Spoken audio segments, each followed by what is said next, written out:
PK4. Today, let's learn about fixing an issue where the time tracker user is not able to access the time tracker objects for tracking time. So, this is because the user does not have access to time tracker objects or components in your org. So, to fix this, you should follow certain steps while creating the time tracker user. So each time tracker user should be linked with the Salesforce user.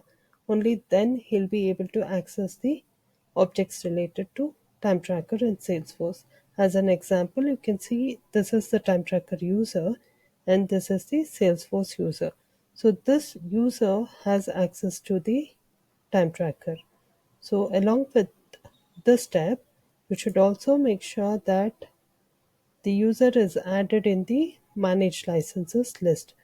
So to do this, click on Setup, search for installed packages, and you see this Manage Licenses option. Click it and make sure you add the users here. So when you click on Add Users, you see the list of users in your org. Just add them to the list and save it. So once this step is followed, the user will have access to the time tracker objects in Salesforce, and he or she will be able to add regular track time for project they work on. Thank you.